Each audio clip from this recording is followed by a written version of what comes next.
नमस्कार। नई परख पर आपका स्वागत है और नई परख के आज के अंक में हम देश के एक महत्वपूर्ण नेता शरद यादव जी के बारे में बात करेंगे, जिनका देहांत पिछले 12 जनवरी को हुआ। और शरद यादव हमारे देश के एक ऐसे महत्वपूर्ण नेता थे, जिन्होंने समाजवादी धारा की राजनीति का प्रतिनिधित्व किया, जिन्होंने इस देश में पिछड़ी जातियों की जो राजनीति थी, उसको एक सुदृढ़ अवस्था में ले जाने में बड़ी महत्वपूर्ण भूमिका निभाई। जिन्होंने शुरुआत गैर कांग्रेसवाद से की और आखिरकार उन्होंने जाकर भाजपा की जो वर्चस्ववादी राजनीति है उसका भी तीखा विरोध किया। और जो शरद यादव की जीवनी है, शरद यादव की जो ज़िंदगी है, वह एक तरीके से स्वतंत्रता के बाद की जो भारतीय राजनीति है, विशेष रूप से 1970 के दशक के बाद की राजनीति, उसको समझने का एक महत्वपूर्ण आधार भी प्रदान करती है। शरद यादव सबसे पहले 1974 में सांसद बने, लोकसभा का चुनाव उन्होंने जबलपुर से जीता और उसके बाद वह कई बार लोकसभा में चुने गए और वो एक ऐसे नेता थे या कुछ ऐसे नेता होंगे, शायद एक आध और ऐसे हो सकते हैं, जिन्होंने 3 राज्यों से लोकसभा का चुनाव जीता था। वो मधेपुरा से लोकसभा के सांसद चुने गए थे, बदायूं से चुने गए थे और इसके अलावा वो जबलपुर से भी चुने गए थे। वीपी सिंह की सरकार में वो कैबिनेट मंत्री थे। बाद के दौर में वो अटल बिहारी वाजपेयी की सरकार में भी मंत्री रहे और वो एक ऐसे महत्वपूर्ण नेता के रूप में सामने आए अपने दौर में, यानी कि जब वो बहुत सक्रिय थे 80-90 के दशक में और 2000 के पहले दशक में, कि जिन्होंने कि देश की राजनीति में जो पिछड़े तबके हैं, उनके प्रतिनिधित्व के मुद्दे को बहुत ही महत्वपूर्ण तरीके से उभारा। मंडल कमीशन को लागू करने में उनकी काफ़ी महत्वपूर्ण भूमिका रही और इसके अलावा वर्तमान समय की जो राजनीतिक स्थिति थी, उसमें उनकी बहुत ही महत्वपूर्ण भूमिका थी। इस राजनीतिक स्थिति में शरद यादव जी से यह उम्मीद थी कि वो तमाम विपक्षी दलों को एकजुट करेंगे और जो अभी मौजूदा समय में देश में वर्चस्ववादी राजनीति चल रही है, उसका वो मुकाबला करने के लिए एक आधार तैयार करेंगे।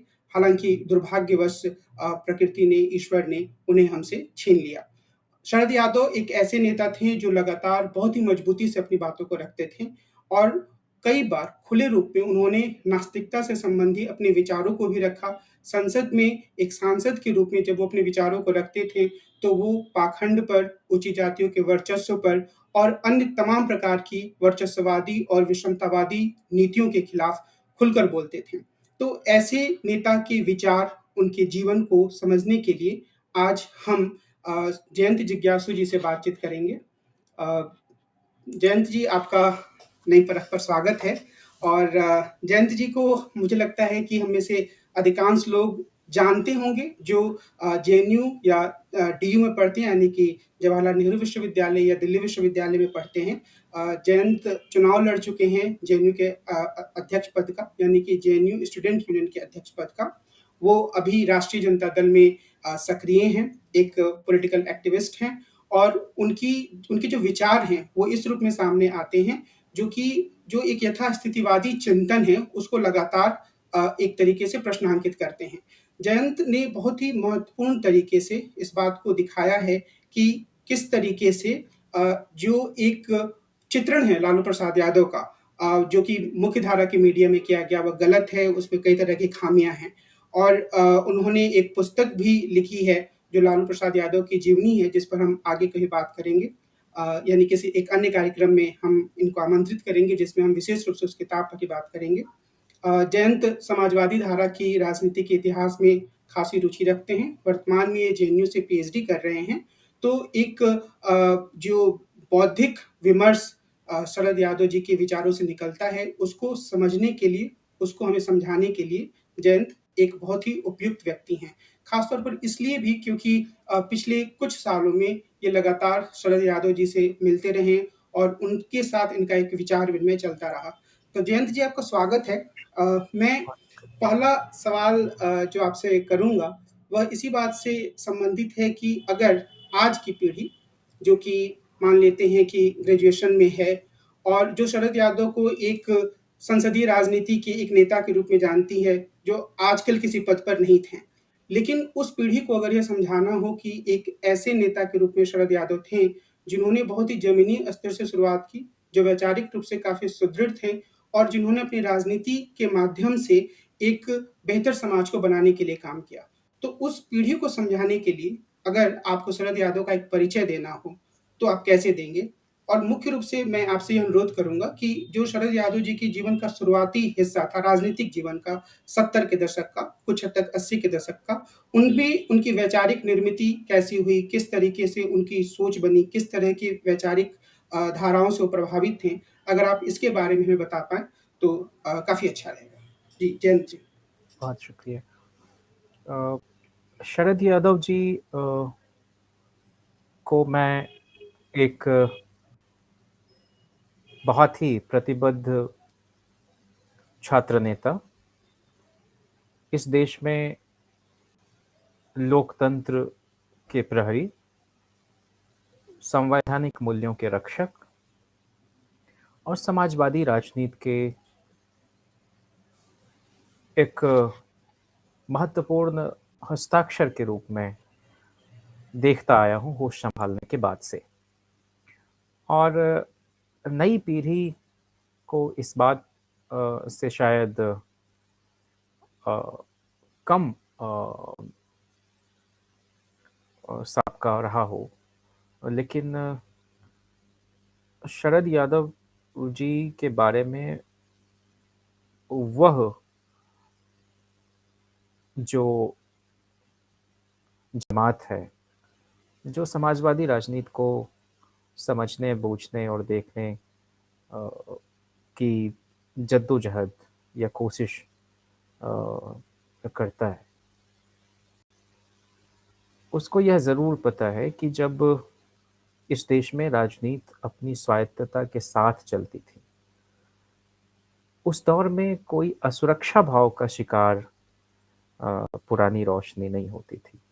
और यही वजह है कि शरद यादव जब जबलपुर विश्वविद्यालय में छात्र संघ के अध्यक्ष रहे और इंजीनियरिंग करते हुए गोल्ड मेडलिस्ट रहे, उस दौर में मीसा के तहत बंद होने वाले वे पहले छात्र नेता एक तरह से कहें रहे।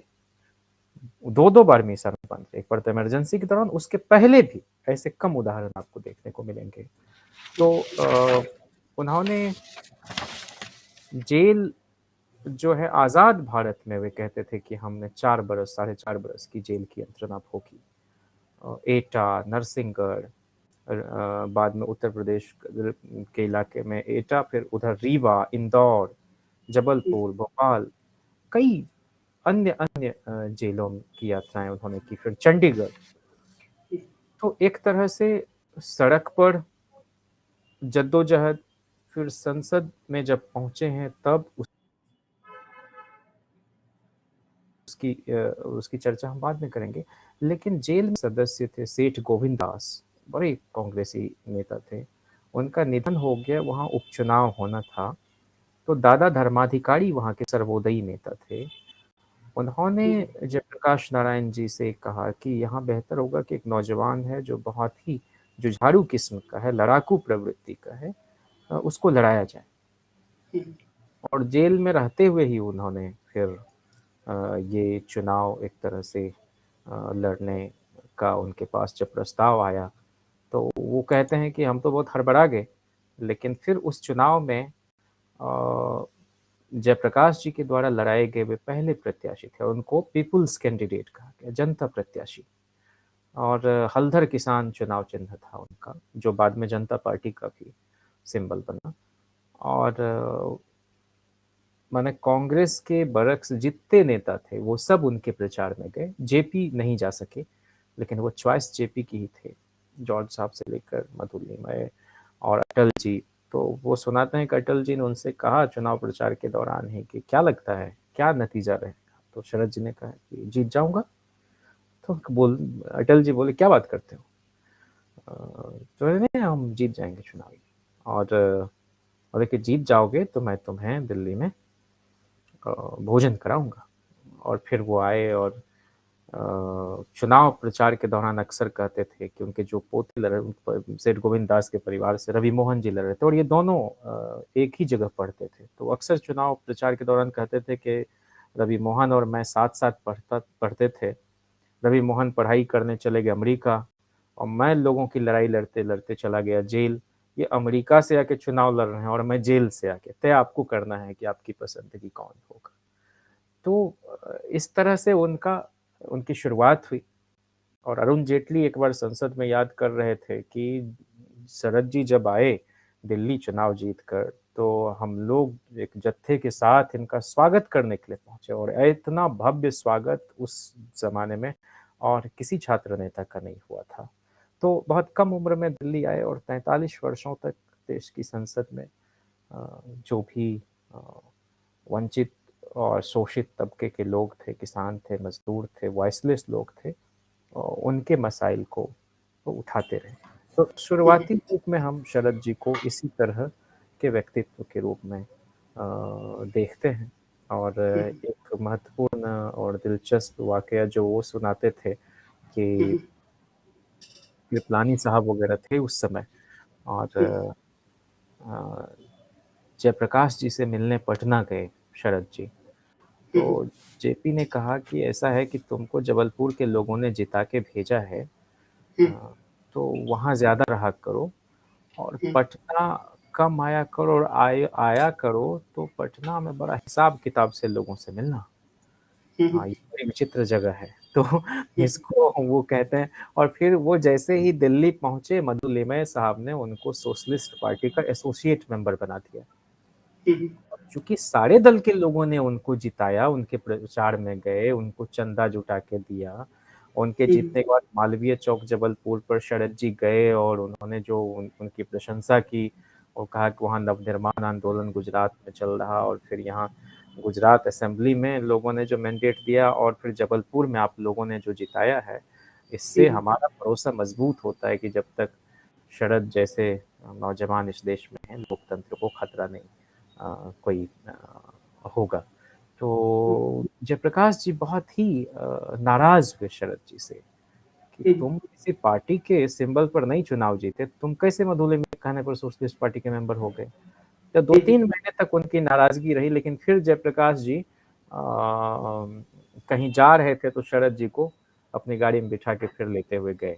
तो वो कहते हैं कि हमें तो बड़ा लगा कि अब क्या हो गया, और मधुलिमय साहब की भी उतनी ही मोहब्बत हमारे प्रति थी।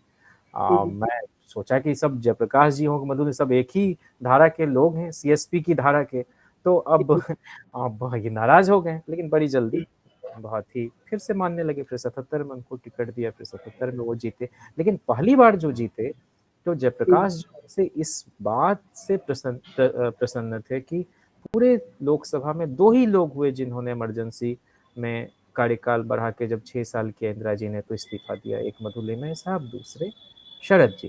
जबकि पहली बार आदमी 25, 26, 27 साल की उम्र में जीत के आता है तो सब तरह के लोभ लालच होते हैं, लेकिन ये सब कुछ नहीं था। और फिर उन्होंने, जयप्रकाश जी ने शरद जी को एक खत लिखा।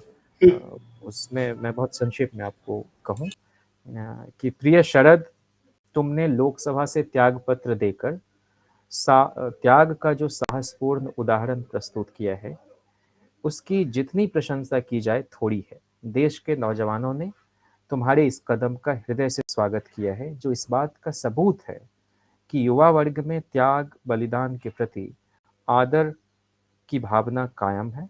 तुम्हारे इस कदम से लोकतंत्र के लिए संघर्षशील हजारों युवकों को एक नई प्रेरणा मिली है। मेरा विश्वास है कि इस उदाहरण से उनमें वह सामूहिक विवेक जागृत होगा जो लोकतंत्र के ढांचे में पुनः प्राण प्रतिष्ठा करने के लिए आवश्यक है। मैं तुम्हें अपनी हार्दिक शुभेच्छाएं और आशीर्वाद भेजता हूँ। तुम्हारा सस्नेह, जयप्रकाश। तो ये जयप्रकाश जी का उनके प्रति अ, स्नेह था। और जब सीमांत गांधी खान अब्दुल गफ्फार खान साहब भारत आए, और जिसमें आप को ध्यान है कि जयप्रकाश जी और इंदिरा जी उनको एयरपोर्ट रिसीव करने गए, और वो एक पोटली उनके पास थी और इंदिरा जी ने अपना हाथ बढ़ाया कि मुझे दे दीजिए, और बहुत कारुण्य ढंग से वो कहते हैं कि अब ये भी ले लोगी।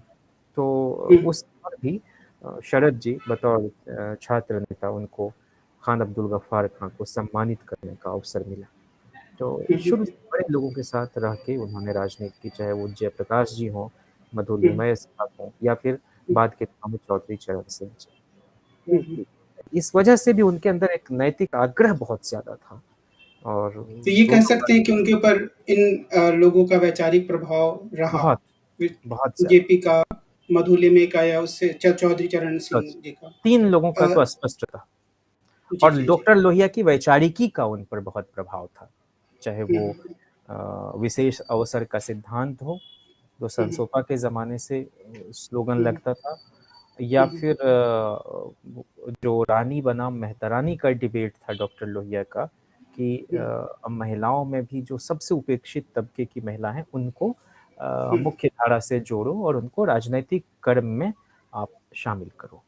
तो हुँ, हुँ, वो आपको कोटे के अंदर कोटे के डिबेट में वो रिफ्लेक्शन दिखाई बिल्कुल, पड़ता। हालाँकि डॉक्टर बिल्कुल। लोहिया ने कोई इसमें सेग्रीगेशन नहीं किया। उन्होंने कहा कि सारी महिलाएँ जो हैं वो मार्जिनलाइज़्ड हैं और अलग-अलग कारणों से हैं। तो हुँ, सभी महिलाओं को हम पिछड़ी हुई मानते हैं और इसलिए उनमें कोई वो अलग से कोई डिवीज़न उन्होंने नहीं किया। लेकिन जैसे-जैसे समय आगे बढ़ता है तो आपको नए-नए तरीके के डिस्कोर्स में कुछ न कुछ शेपअप जोड़ने पड़ते हैं। तो वो शायद बिल्कुल।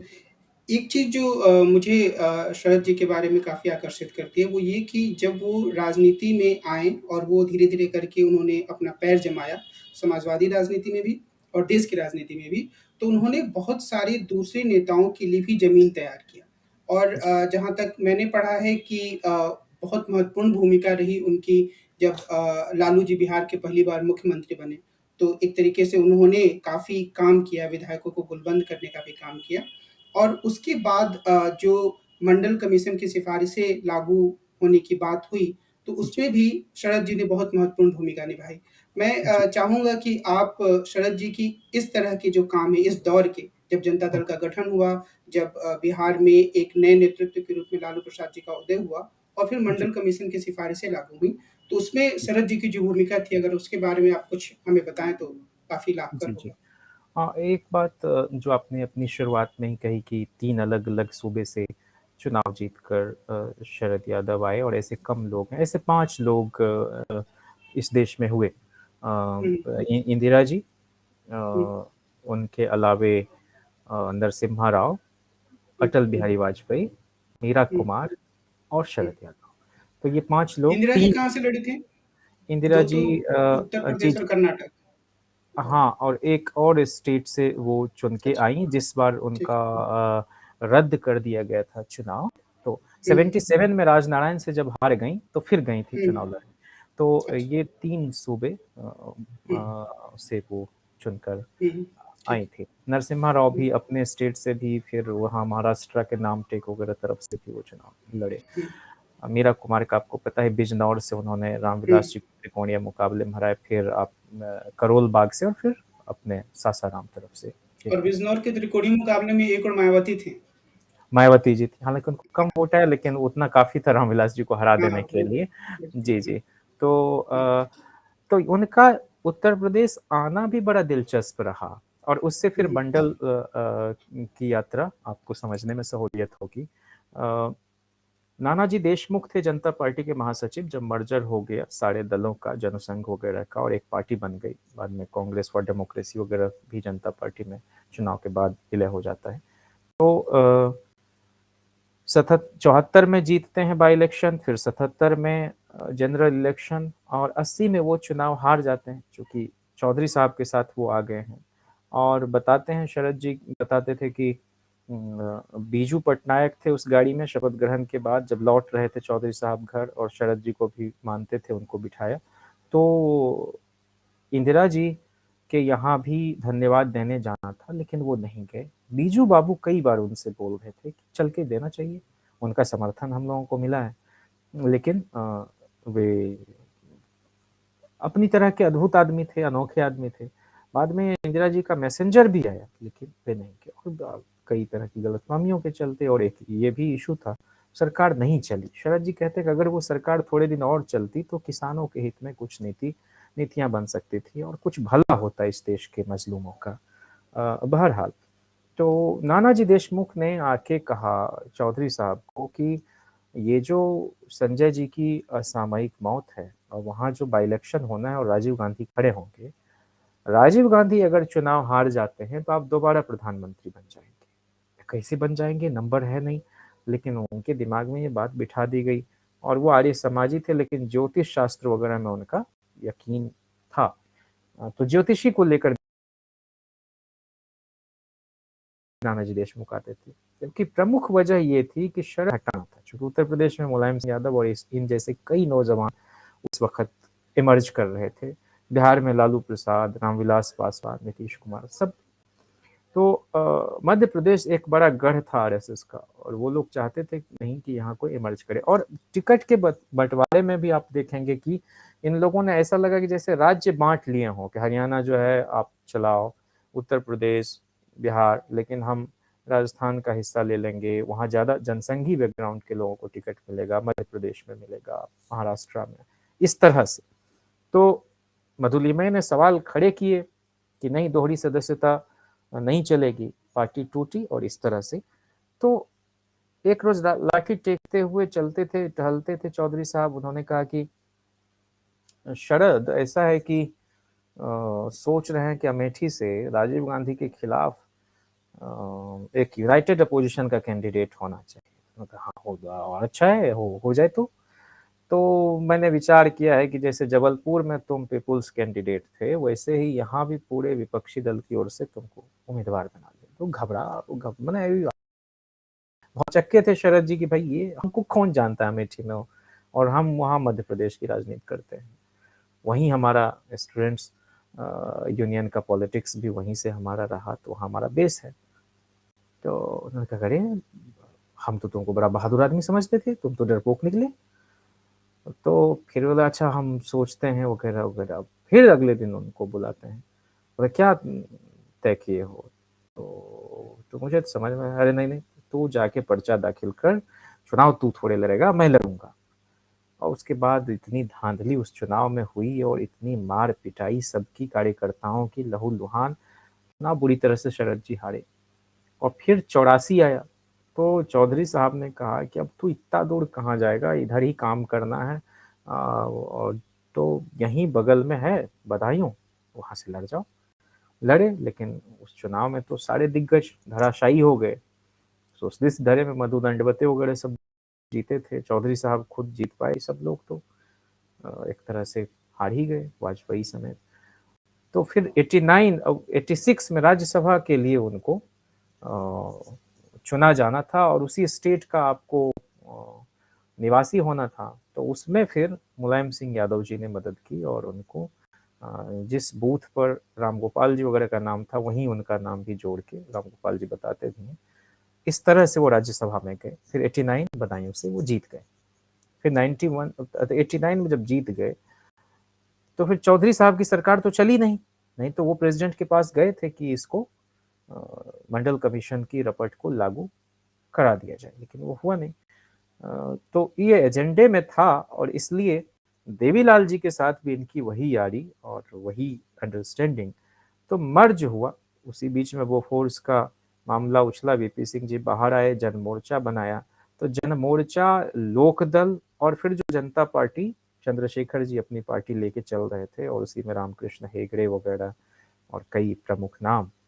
तो इस तीनों के मर्जर के फलस्वरूप जनता दल बना, और उस मर्जर में शरद जी की ठीक ठाक भूमिका थी, बाकी लोगों के अलावे, चूंकि देवीलाल जी के बहुत क्लोज एसोसिएट और कैमरेडरी कह लें आप उसको। तो मंडल कमीशन की रिपोर्ट लागू करने के लिए जो कमेटी बनी, उसको चेयर कर रहे थे, मतलब सरकार के स्तर पर देवीलाल जी। लेकिन देवीलाल जी हर दूसरे तीसरे हफ्ता एक चिट्ठी लिखते थे, प्रधानमंत्री थे बावजूद इसके। तो इस जो कार्यप्रणाली के साथ सरकार चलाना थोड़ा मुश्किल हो रहा था। और वीपी सिंह जी ने फोन किया शरद जी को रात में कि ऐसा है कि अब नहीं कंटिन्यू कर सकते हैं इनको, तो अभी आप ठहर जाइए, इस पर मिल के बात करेंगे। तो उन्होंने कहा हमने तो राष्ट्रपति को भेज दिया है। तो शरद जी बताते हैं कि उन्होंने फोन पटक दिया गुस्से से, और फिर उनका मैसेंजर आया कि नहीं, प्रधानमंत्री मिलना चाहते हैं, और फिर सुबह। तो बोले कि अब जब आपने तय ही कर लिया, तो फिर अब क्या बात होगी इस पर। और 70 एमपी इनके धड़े के थे लोग जीते हुए, लोकदल की पृष्ठभूमि के। और अजित सिंह जी वगैरह उस मंडल की लड़ाई में साथ थे, वो छोड़ के चंद्रशेखर जी के साथ नहीं गए।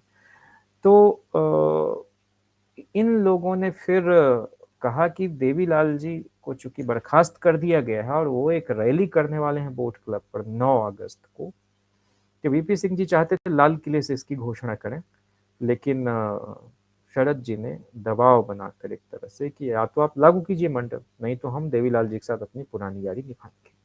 तो इस तरह से मंडल लगा। अच्छा, उसी बीच में एक दिलचस्प बात ये हुई कि लालू जी दिल्ली आए और वो अलग से वीपी सिंह जी से मिले और वीपी सिंह जी ने तय कर लिया कि भाई अब इसको लागू कर देना है। तो और जनता दल के मैनिफेस्टो में भी था। इवन भारतीय जनता पार्टी ने भी इस बात के लिए लोगों के बीच कहा था, उनको लगा कि होना होना तो है नहीं, तो कर दो कमिट। तो इस तरह से फिर इस खबर को लेकर और नोटिफिकेशन वगैरह जो कुछ भी होना था चले गए।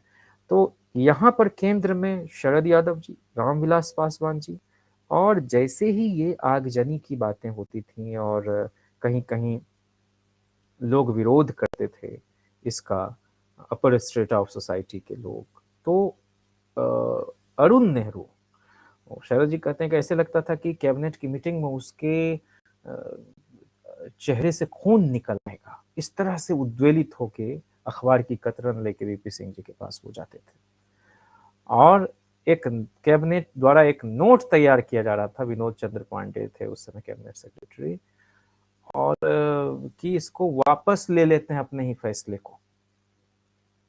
तो शरद जी उसमें इतने आग बबूला हो गए जैसे ही उनको ये खबर लगी कैबिनेट की मीटिंग के पहले। और फिर मधु दंडवते साहब ने उनका बहुत साथ दिया। वो कहते हैं कि रामविलास जी चूंकि वेलफेयर मिनिस्टर थे और खुद शरद जी, और उसमें एक आदमी जो बहुत मजबूती के साथ मंडल के हक में खड़ा रहा, वो मधु दंडवते थे। और यह भी आयरनी है कि यही दो मिनिस्टर चुनाव 91 का हार जाते हैं। युवा चंद्रशेखर जी ने वहाँ जो माइनॉरिटी के इलाके थे उसमें लाठीचार्ज करवा के ये सब करवा दिया, बहुत कम वोट से वो बनाए उस 91 का चुनाव हारे। और फिर उधर मधुबन दंडवते साहब जो 5 बार कंटिन्यूअसली लोकसभा में जीते पहुंचे, वो भी हार जाते हैं। तो कुल मिला के आप इस तरह के काम जब आप करते हैं, कोई ऐतिहासिक मोड़ पर कोई लड़ाई पहुंचती है, तो उसका कॉस्ट भी आपको पे करना पड़ता है, और ये शरद यादव जी ने किया। लेकिन मजे की बात यह है कि मधेपुरा में एक कैंडिडेट की शायद हत्या हो गई थी और वहां वह चुनाव बाकी कंस्टिट्यूएंसी के साथ नहीं हो सका।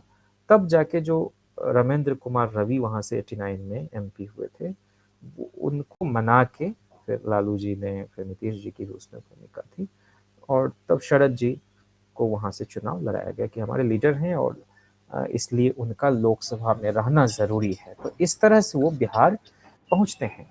लेकिन आडवाणी जी की जो यात्रा है, कमंडल यात्रा, उसको मीडिया ने इतना दिखाया और उसका विरोध भी हुआ और लालू जी ने उनको अरेस्ट भी किया। फिर बाद में कार सेवकों पर गोलियां, एक हफ्ता के अंदर ही 23 अक्टूबर 90 को अरेस्ट होते हैं पटना में, और 30 अक्टूबर को यहाँ बल प्रयोग करके उनको शांत किया जाता है कार सेवकों को। लेकिन जो यात्रा शरद यादव जी की मुरहो से हुई और उत्तर भारत में हुई, मंडल रथ यात्रा उसका नाम दिया गया, उसका जिक्र कम होता है और नई पीढ़ी को कम ही पता है। लेकिन अब शायद पता भी हो। पिछले 10 साल में तो ये हुआ है जब से अर्जुन सिंह जी ने यूपीए 2 में हायर एजुकेशनल इंस्टीट्यूशन में रिजर्वेशन लागू किया एडमिशन में, तो लोग इस बात को भी प्रचारित करने लगे। और टेक्नोलॉजी का जमाना है तो वो पुरानी तस्वीरें भी उपलब्ध हैं, तो लोगों को लगता है अच्छा उस पर लिखा हुआ है मंडल रथ, तो मंडल रथ यात्रा भी निकली होगी। उस दौर में उन्होंने अच्छा, जब सरकार जा रही थी वीपी सिंह जी की नेशनल फ्रंट की सरकार, और ये भी महत्वपूर्ण है कि उस सरकार में 11 महीने में, देखिए अब तक आजाद भारत में एक ही होम मिनिस्टर मुसलमान हुए, और वो भी वीपी सिंह जी की सरकार में, मुफ्ती मोहम्मद सईद। उनके अलावा किसी ने यह सदाशयता नहीं दिखाई। तो वह सरकार गई, लेकिन उन्होंने विश्वास मत पर बोलते हुए जो भाषण किया था शरद यादव जी ने, वो अपने आप में ऐतिहासिक है। और बाद में उसको गौतम सागर राणा, जो राष्ट्रीय जनता दल के बाद में झारखंड प्रदेश के अध्यक्ष वगैरह हो गए, उन्होंने प्रिंट करा के उस दौर में सब जगह बंटवाया। और चूंकि लंबा भाषण है, लेकिन मैं सिर्फ इतना आपसे कहूं कि उन्होंने इसमें बड़े दार्शनिक ढंग से अपनी बातें रखी कि हम जो है आज यहाँ कोई मिनिस्टर की हैसियत से नहीं, एक राजनीतिक कार्यकर्ता के नाते बोलने के लिए खड़े हुए हैं। और उसमें उन्होंने राइट टू वर्क की तरह इस मंडल को पेश किया और बताया कि हम तो जो काम करने के लाए थे वो हमने कर दिया, कुर्सी का लोभ लालच हमको नहीं है। और इसलिए आज कोई हम ये विश्वास मत जीतने के लिए भी नहीं बोल रहे हैं, बल्कि हम कुछ लोगों को एक्सपोज करने के लिए बोल रहे हैं। और गांधी और फूले और फिर अम्बेडकर ने जिस तरह की शपथ ली थी, जिस तरह का देश बनाना चाहता, हम भी उसी काम को विस्तार दे रहे हैं। और जाति प्रथा को लेकर उन्होंने कहा कि क्या अपनी बहन बेटी की शादी अपनी जाति में करते हो या दूसरी जाति में? आप सही मायने में अपनी जात पात को मिटाने आए हैं तो इसके लिए संविधान में संशोधन करो। जैसे पानी में नमक मिलता है, तो अगर इस तरह जाति टूट जाए तो हम माफी मांगकर मंडल कमीशन की रपट को वापस ले लेंगे। हम नहीं चाहते कि पिछड़े रहें, हम चाहते हैं कि हिंदुस्तान में समाज एक सही मायने में हो जाए। हमारी तो इच्छा है, हम हिंदू रहना चाहते हैं, लेकिन अभिमान के साथ रहना चाहते हैं, आपकी शर्तों पर रहना नहीं चाहते। और मैं आडवाणी जी का आदर करता हूँ। जिस दिन मंडल कमीशन की रिपोर्ट आई तो मैंने आपके पैर कांपते हुए देखे। पिछड़ी जाति और दलित जाति के जो सांसद थे, उन्होंने दबाव डालकर बराबर अपनी मीटिंगों में इस रपट को रखा था। और तभी आपने अपने मैनिफेस्टो में भी रखा है, मतलब भाजपा के भी मैनिफेस्टो में था कि हम आएंगे सरकार में तो लागू करेंगे। आप इसको अब बदल नहीं सकते। श्री आडवाणी जी, मंडल कमीशन से आपके पैर कांपते थे, मैं आपका आदर करता हूँ। आपने जो रथ लिया है यह राम का रथ नहीं, यह भाजपा का रथ था, यह आडवाणी जी का रथ था। आपने यह मंडल की जगह कमंडल लिया है तो वह राम के लिए नहीं लिया। आडवाणी जी, आपके एक सदस्य जो सदन में नहीं है, मेरे मित्र हैं, मैं उनका नाम नहीं लेना चाहूंगा। उन्होंने कहा, शरद यादव तुमने कबाड़ा करवा दिया। यदि मुझे अपराध बोध होता तो मैं इसको वापस ले लेता, लेकिन ऐसा है नहीं। तो ये उनका कमिटमेंट सोशल जस्टिस के प्रति था। और जब वो खड़े होते थे सदन में तो कुछ लोग तो उनका मजाक उड़ाते थे, देखो देखो सोशल जस्टिस खड़ा हो गया है। उन्होंने उनका नाम ही रख दिया सोशल जस्टिस। और आगे वो कहते हैं कि विश्वनाथ प्रताप सिंह ने अपनी जाति से, अपने धर्म वालों से आदेश के लिए जितनी गालियां खाई हैं, आप बता दें कि कोई और ऐसा व्यक्ति है जिसने इतनी गाली खाई हो। अपने वर्ग से जो आदमी आदर्श के लिए पिटा हो, मंडल कमीशन में जिसकी बिरादरी ना आती हो, उसके लिए यह कहना कि अपने स्वार्थ के लिए यह किया और चुनावों के लिए किया, घृणित कार्य है। हम चुनाव के लिए तैयार हैं। अगर यह चुनाव के लिए कह रहे हैं तो चुनाव से कौन डर रहा है, कौन जनता से डर रहा है? तो यह भी उन्होंने ही।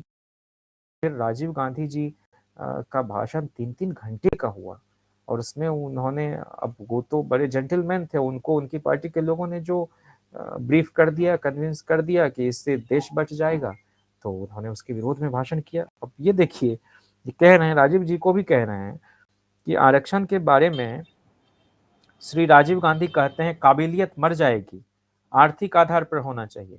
मैं एक निवेदन करना चाहता हूं कि आपकी मां श्रीमती इंदिरा गांधी प्रधानमंत्री ना होती तो किस काबिलियत में आप यहाँ प्रधानमंत्री बनते? कौन सी परीक्षा आपने पास की थी?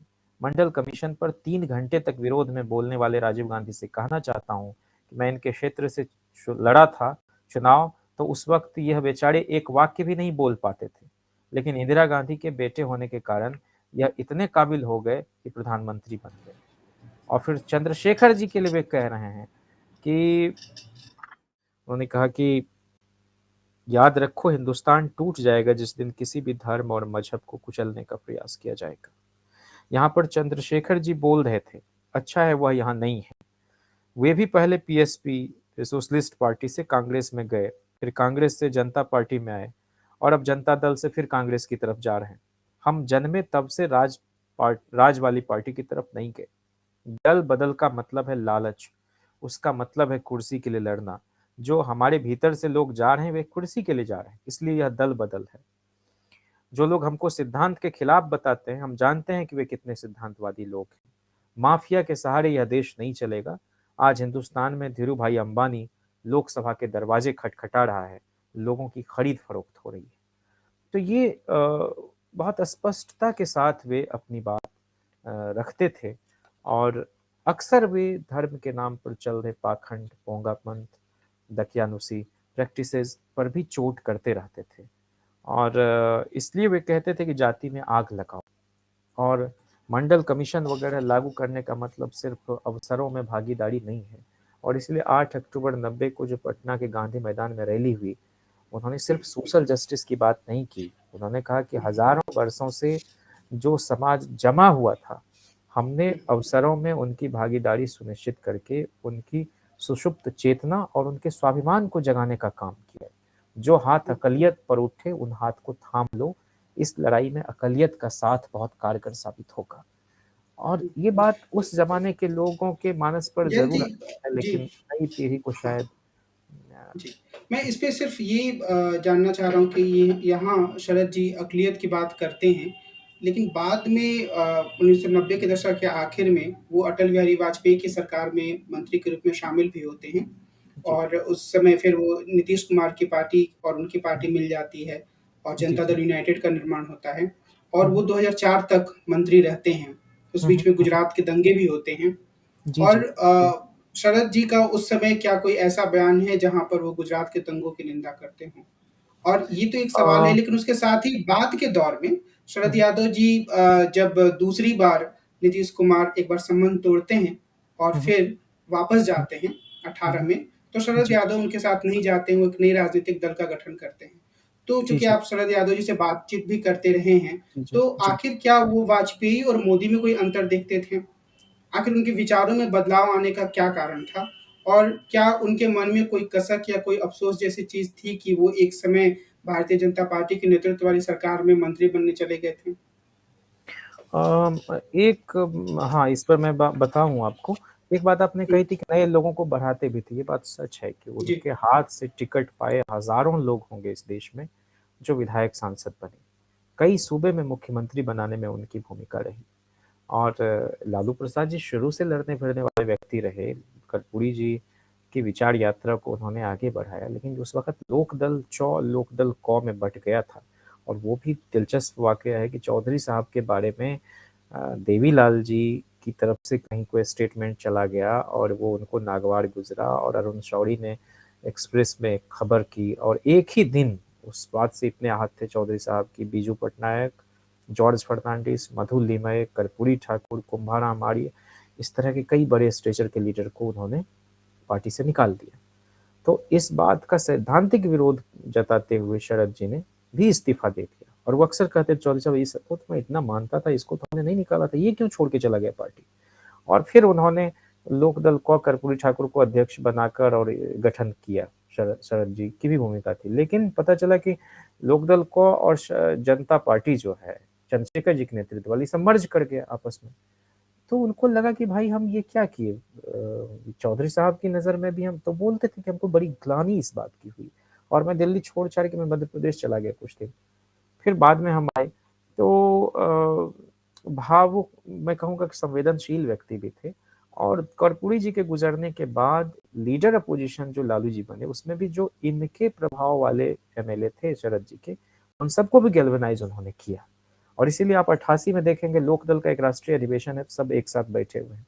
देवीलाल जी हों, फिर इधर शरद जी हों, रामविलास जी हों, लालू जी हों वगैरह। और उनको मुख्यमंत्री बनाने के लिए जो चुना हुआ था, जितने ऑब्जर्वर 7 या 9 गए थे, उस पे अधिकांश लोग लालू जी के खिलाफ थे, चूँकि वीपी सिंह जी चाहते थे रामसुंदर दास जी मुख्यमंत्री बन जाएँ। रामविलास जी हों, चाहे अजीत सिंह जी हों, ये सारे लोग अपोज़ कर रहे थे। जॉर्ज साहब खूब अपोज़ कर रहे थे। लेकिन शरद जी उसमें बहुत जिसको कहते हैं कि एकदम अड़ जाना, और वो लालू जी के पक्ष में थे। बाद में मुलायम सिंह जी भी उनके पक्ष में हो गए। तो ये एक शानदार ढंग का प्रयोग चल रहा था। नीलमणि राउत को मुख्यमंत्री बनाने में उनकी उड़ीसा में भूमिका थी। फिर गुजरात चिमन भाई तो पूरी सरकार लेके चले गए दूसरी तरफ। तो उत्तर प्रदेश में अजीत सिंह जी को मनाने वाले में वहाँ भी वोटिंग हुई, कम वोट से ये मुलायम सिंह जी मुख्यमंत्री बने। मुलायम सिंह जी के पक्ष में भी पैरोकारी करने वाले, या फिर दस्यु उन्मूलन के नाम पर जो एनकाउंटर कर रहे थे वीपी सिंह जी मुख्यमंत्री रहते हुए, चौधरी साहब को आगरा सम्मेलन में मनाने वाले कि नहीं उसके खिलाफ आंदोलन छेड़ा जाए। और एक कारुणिक भाषण हुआ दोनों का, शरद जी का, मुलायम सिंह जी का। तो उसमें लीडर अपोजिशन बना दिया चौधरी साहब ने उनको, काउंसिल का, यूपी लेजिस्लेटिव काउंसिल का सुरक्षा बढ़ी, और इस तरह से कई लोगों के जीवन में शरद यादव जी का रोल रहा। अब रही बात कि वो उस तरफ कैसे चले गए, तो जॉर्ज साहब को हराकर वो जनता दल संसदीय दल के नेता हुए 93 में। और जॉर्ज साहब को इस बात की बड़ी चोट थी, और बाकी जो भी वो तो तात्कालिक कई हो ही जाते हैं, मिल जाते हैं, लेकिन असल ये बात थी कि इतने सीनियर लीडर और उनको रिप्लेस करके और चुनाव में हरा के उनको शरद यादव जी नेता हो गए जनता दल के। जब वीपी सिंह जी बीमार पड़े, डायलिसिस पर चले गए, तब तो 95 में वो एक्टिंग प्रेसिडेंट हो गए जनता दल के। फिर 96 में सरकार बनी, लेकिन हवाला में उन्होंने कबूल कर लिया कि हम पार्टी को चलाने के लिए पैसे की जरूरत होती है, हमने लिया। और फिर इस्तीफा दिया उन्होंने कि जब तक मैं बड़ी नहीं हो जाऊंगा तब तक इस सदन में नहीं आऊंगा। तो नहीं, अगर उन्होंने ये किया होता तो वो भी प्राइम मिनिस्ट्रियल कैंडिडेट हो सकते थे, वो भी एक दावेदार थे उसके, और प्रबल दावेदार थे, लेकिन नहीं हुआ। और फिर मंत्री भी वो नहीं बन सके। लेकिन फाइनेंस कमेटी के चेयरमैन 96-97 में कि भाई, और लालू जी की मकबूलियत तो उस समय चरम पर थी, वो उसके फुल फ्लेज्ड प्रेसिडेंट बना दिए गए जनता दल के। उनके समय में भी एक्टिव प्रेसिडेंट थे शरद जी। तो कई तरह की गलतफहमियां पनपाई भी जाती हैं कुछ लोगों को। उस समय तो अखिल भारतीय स्तर का दल था जनता दल, जिसकी सरकार उत्तर प्रदेश में थी, बिहार में थी, हरियाणा में थी, कर्नाटक में थी, उड़ीसा में थी, गुजरात में थी।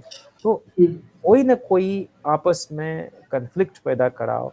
और कुछ पत्रकार थे, मैं नाम नहीं लूंगा, जनसत्ता में उनका काम ही था आज इस शाम इनके यहाँ बैठना, उस शाम उनके यहाँ बैठना, शरद जी के यहाँ बैठना तो मुलायम सिंह की बुराई करना, मुलायम सिंह के यहाँ बैठना तो लालू यादव के यहाँ बुराई करना, लालू जी के यहाँ बैठना तो लालू जी की बड़ाई, शरद यादव की बुराई। तो एक दूसरे के बारे में और तरह तरह का जो एक कहते हैं कि खबर को पकाना और फिर उसको परोसना, तो इस वजह से भी कई चीजें हुई। और अध्यक्ष के चुनाव के समय अब शरद जी कहते हैं कि हमको कहा गया था कि ये आप ही को बनना है। यहाँ ये था लालू जी का कि भाई जब सब कुछ ठीक ठाक चल रहा है तो फिर आपने अपनी दावेदारी क्यों ऐन वक्त पर पेश की, आप एक्टिंग प्रेसिडेंट ही रहते। तो इस तरह की बातें हैं, लेकिन उसमें वैमनस्य तो एक मनमुटाव तो पैदा हो ही गया। और उसी बीच फॉर्डर स्कैम में जिस तरह का चला, वाजपेयी साहब 13 दिन के लिए बने, लेकिन उन्होंने फाइल ताइल अपना खुलवा दिया, और फिर उसमें देवेगौड़ा जी को प्रधानमंत्री बनाने में किसी एक आदमी को श्रेय अगर जाता है तो लालू प्रसाद जी को। आज श्रीकांत जैना जी से आप कभी बात कर लीजिएगा, हमसे जब देवेंद्र जी के साथ भेंट हुई थी बिहार निवास में, तो उन्होंने कहा कि माना it was only and only Lalu Prasad who ensured that Deve Gowda will be the prime minister of India. और एक रात में ये सब हो गया, इसी बिहार निवास पर बैठ के हुआ। और अपनी ही सरकार में, अपनी ही सरकार का जो प्रधानमंत्री, जिस दल के आप राष्ट्रीय अध्यक्ष हो, और पहली बार कोई किसी सूबे का मुख्यमंत्री जो है वो जेल चला जाए, तो कई तरह की घटनाएं उस वक्त घटित हो रही थी। और जिस वजह से दल में स्प्लिट हुआ। अब लालू प्रसाद जी से शरद यादव जी हार जाते हैं मधेपुरा से, और पूरे जनता दल में, पूरे बिहार में सिर्फ रामविलास पासवान जीत पाए थे हाजीपुर से। वो भी समता पार्टी ने शायद उनको एक तरह से सपोर्ट कर दिया था। तो रामजीवन सिंह जी हों और इस तरह के जितने जनता दल के लीडर थे, इन सब का कहना था कि भाई ऐसे पार्टी चल नहीं पाएगी। और मेरी आवाज आ रही है आपको? हेलो जी, कमल जी, आपको मेरी आवाज आ रही है? हाँ, मेरी आवाज़ आपको नहीं आ रही है? बिल्कुल आ रही है। हाँ, मुझे लगा कि हाँ, तो नहीं। उस समय रामजीवन सिंह जी जैसे कई लोग थे कि पूरे 96 का परफॉर्मेंस देख लीजिए, इवन 91 का देख लीजिए, लालू प्रसाद जी चुनाव लगातार जिताते जा रहे थे और 95 में अपने बूते सरकार बनाए। लेकिन जब शरद जी से अलग, माने जनता दल से अलग होकर आरजेडी बन गया, तो एक सीट मात्र रामविलास जी जीते थे और पूरे बिहार में, तो जनता दल साफ हो गया वहां पर। तो इन लोगों ने कहा कि पार्टी का वजूद समाप्त हो जाएगा, जबकि एक चुनाव में हार जीत से पार्टी का वजूद वगैरह पर कोई फर्क पड़ता नहीं है। और उस समय काशीराम जी, जो कहते हैं मिशनरी आदमी रहे, काशीराम जी ने बीएसपी का बीजेपी से अलायंस करा के मायावती जी को मुख्यमंत्री बना दिया। आदमी थे उत्तर भारत में लेजिटिमेसी देने वाले, कोई छूना नहीं चाहता था बीजेपी को। और उसके बाद फिर मैंने आप समर्थन ले लीजिए लेकिन उनके साथ नहीं जाएंगे, सरकार में नहीं जाएंगे, यही समझ उस वक्त की समझदारी थी। मैंने कम्युनिस्ट भी और बीजेपी भी एक साथ वीपी सिंह जी को समर्थन कर रहे थे। बिहार में भी इस तरह का ही था शुरू वाले गवर्नमेंट। तो ये बात जाके दिल्ली में बैठक होके, मधुदंडवते जी भी थे, गुजराल साहब थे, देवेगौड़ा, सारे लोग थे। देवेगौड़ा जी इस बात से सहमत नहीं हुए, ना ही मधुदंडवते जी इस बात से सहमत थे। तो कुछ लोगों ने कहा कि नहीं, दल तभी जिंदा रह पाएगा जब लोग जीत के आएंगे। और फिर नीतीश कुमार जी पहले ही जा चुके थे, जॉर्ज साहब पहले ही 96 में ही जा चुके थे ये लोग। तो यह कहना भी मैं थोड़ी ज्यादती समझता हूँ शरद यादव जी के प्रति कि उन्होंने बीजेपी को एक तरह से लेजिटिमेसी दी। भाई उनके पहले काशी राम जी, उनके पहले जॉर्ज साहब, उनके पहले नीतीश कुमार जी, ये सारे लोग जा चुके थे उस तरफ। लेकिन शरद जी से बातचीत करते मैंने कहा कि अगर आप 89 के बाद एक भी इलेक्शन नहीं लड़े होते, तब भी जो यश आपको मिला मंडल आंदोलन के महानायक के रूप में, मंडल मसीहा लोग कहते रहे और आज भी कहते हैं, इस योगदान को तो नहीं भुलाया जा सकता, हिस्ट्री से फाड़ के नहीं कहा जा सकता।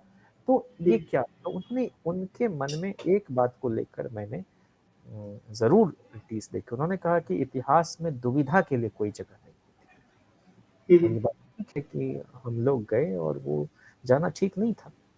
देवेगौड़ा जी के जन्मदिन पर वो कह रहे थे, 2017 में वहीं था 7 तुगलक रोड में। तो पूछा उन्होंने कि आप उनको किस रूप में याद करते हैं, तो उन्होंने कहा नहीं, किसानों के लिए खूब किया, ग्रास रूट से उठकर आए थे वो। और उस वक्त देवेगौड़ा जी ठीक थे, जिसके चलते जेडीएस बना, जनता दल से अलग होके। वो उनका कहना ठीक था कि हम लोगों को नहीं जाना चाहिए बीजेपी के साथ। मेरा मूल्यांकन गड़बड़ था। और जहां तक 2002 की बात आपने कही, तो वो कहते हैं कि उनके जो सलाहकार थे ब्रिजेश मिश्रा, शायद वाजपेयी जी के, तो इन्होंने कहा कि 2002 के बाद मैं इस्तीफा देना चाहता था।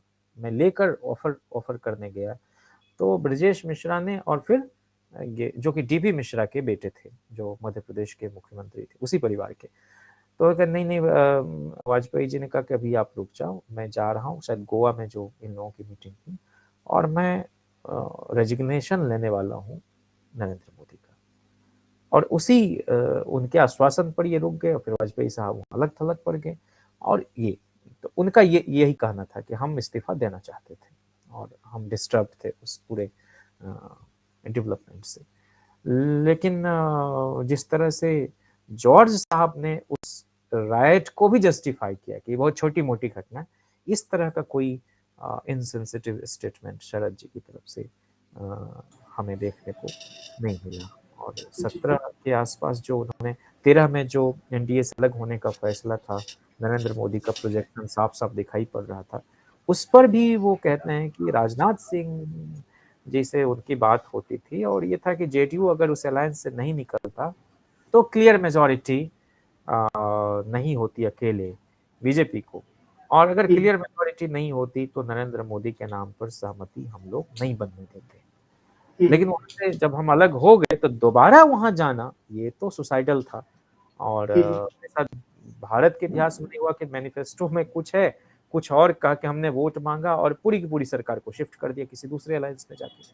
तो उससे वो बहुत क्रुद्ध भी थे। और मुझे जहाँ तक याद आता है, जेएनयू के, डीयू के, जामिया के जो सब साथी जाते थे, चाहे स्टूडेंट कम्युनिटी के लोग या टीचिंग कम्युनिटी के लोग, वो हम लोगों को बार बार ये था कि ये स्टेटमेंट क्यों नहीं दे रहे हैं। तो गए, और उनसे चूंकि हम बड़ा हिचकते भी थे कोई बात।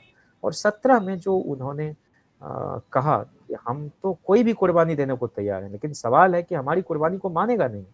नैतिकता पर भी वर्चस्वशाली शक्तियों का ही कब्जा है, इसलिए हम दो दो बार इस्तीफा दिए, उसका कहीं जिक्र तक नहीं होता है। 2 बार हमने सरकार गंवाई, सैद्धांतिक आग्रह पर सरकार गंवाई, लेकिन हमको श्रेय नहीं देंगे, हमको श्रेय चाहिए भी नहीं। लेकिन सवाल है कि सिर्फ हमारे त्याग से बात नहीं बनेगी, हमको तो वो सब कुछ देने को तैयार है। मतलब डिफेंस मिनिस्ट्री का ऑफर लेके जेटली साहब गए, और कुछ छुपाया नहीं उन्होंने।